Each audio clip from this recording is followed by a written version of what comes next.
the thunder, others the lightning. All could devastate a defense. The best of the best running backs over the last 2 decades. Welcome back to 11 and Last 20. I'm your host, Chad Landers. Thanks for tuning in to our latest countdown here on Blue Ridge 11. Today, we head back to the gridiron to highlight the best running backs from our coverage area over the past 20 years. So let's put on the pads and see who made our list. Let's get ready to rumble! That was just power running by Kevin Kelly. Throwing, got it! Oh, that's beautiful! That is beautiful! Play action! Rock keeps his balance. Boy, Nate Rock. That's what you like to see in an athlete, to keep coming back and coming back. Moser, he zigzags his way and he gets it down to the 10-yard line. Flick uses the stiff arm in for the touchdown. What I look for in a running back is toughness. I want a hard-nosed kid who's not afraid of the contact, but who's going to fight for every yard that he can get. Speed and power is a tremendous asset to have. Somebody who's reliable in terms of no fumbles, willingness to do the little things. Be disciplined. Do what the coaches tell you to do. Play hard, and I think you're going to be successful. Just making sure that the first guy doesn't bring you down. Good running backs make one man miss. Good running backs run through arm tackles. You can be fast, you can be this and that, but if you go down on an arm tackle or can't make one guy miss, you know, you're not as valuable. The guys on this list made one guy miss. Number 11, effort is Nate Rock, two-sport star for the Mounts. And of course, the main guy that would expect to get the majority of carries will be Nate Rock, the senior in the backfield. What a perfect name for a running back. I mean, you think of a Rock, you think somebody solid. But he just shedding tackles, the way he can just get rid of people. Yeah. Just the strength on the upper body and lower body. Right, strength and balance. Let Rock take over. Big time wrestler. Rock is tough, physical, and pretty darn good. And football player at Ephrata. He is not going to get him. Rock goes the distance. 76 yards. When you have a football wrestler at running back, that's just a tough kid. He was definitely a tough kid. He kept coming back for more and more each time. That's what you like to see in an athlete, to keep coming back and coming back. Rock keeps his balance. Boy, Nate Rock. That's the way to let your blocker lead for you. No finesse to Nate. I mean, he would get the ball and he would just pound it in the line of scrimmage. A guy, again, that carried the workload, would get his number called over and over again. And look at that, Nate Rock already over 100 yards for the ball game. And kind of that mentality that when he got the ball, he was looking to run over you. I had the pleasure of seeing him in both sports, and I think what you got to look at him is that he had that mentality. Wrestler, football player, I think he brought a wrestling mentality to the football field. Given a choice of running around you or running over you, his initial thought was, I will run you over, and he was very good at it. Rock again. Nice job by Rock to follow the blocking as he gets inside the 10-yard line. He had great career stats. Still on his feet. He's going to go. Giving chase.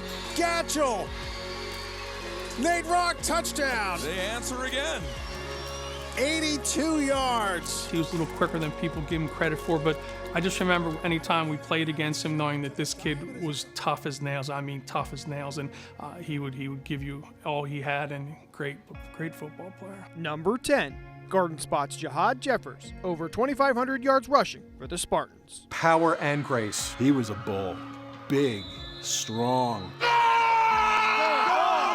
You know, for us older people, like granted, he wasn't exactly like him, but the size of his legs reminded me of Earl Campbell, a guy that was just strong top to bottom. It seemed like he played for forever over at Garden Spot. Just a tough kid, got you the extra yards, just a durable running back for him over at Garden Spot. Nice run, Jihad Jeffers. Brought a lot to the table. You know, you knew he was going to get a lot of touches against them, and you would game plan for it, but I still saw him on many occasions have outstanding games despite the defense being prepared for what he was going to bring to them.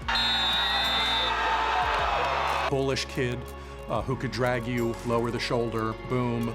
Jeffers dives up over the top and in for the touchdown. Get a first down, drag you a couple, 2, 3, 4 extra yards, but also graceful. And when he got second level, he had this other gear, and he could really kick it up a notch and just burn you and beat the linebacker, beat the safety, and gone. As you guys know, Mannheim Central prides itself on stuffing your run. You're not getting 100 yards tonight, we're going to stop your big back. And I remember Jeffers had a big night against the Barons. There's your numbers on Jefferson. Undoubtedly, a lot of yards came here in the second half. So I can still see him running down the sideline for a long touchdown against them. Probably one of the most underrated kids on this list, because we're talking about kids who are on all-time charts. But Jeffers was really good, powerful, and graceful. I'll always remember that about him. Number 9, Warwick's Eric Rash. Back-to-back seasons of 1,000 yards rushing. Rash on the screen. Rash 30. Rash down the sideline. Touchdown Warwick.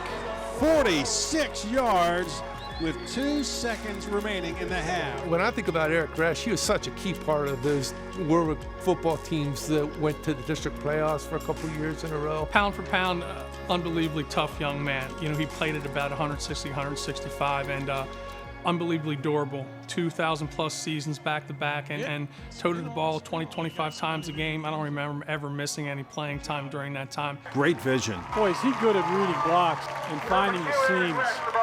He's got great vision. 19-yard run for Rash. Read his blocks in front of him really well.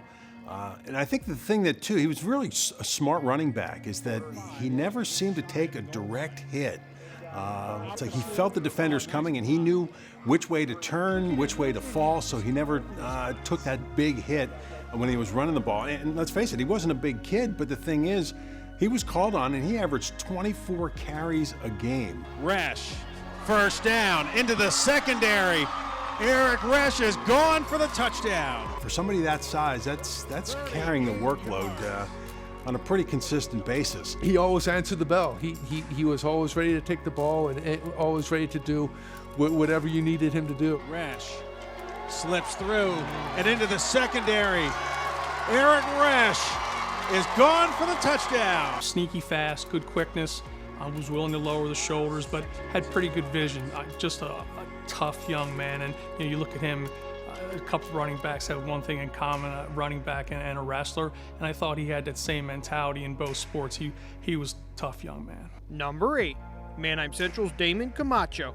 Barron's second all-time leading rusher, over 3,000 career yards. He was explosive. A jitterbug type of runner who could find the holes and just squirt through them and break off big gains for Mannheim Central. And there is Camacho busting it open, and he is going to go for the touchdown. 34-yard run for Damon Camacho.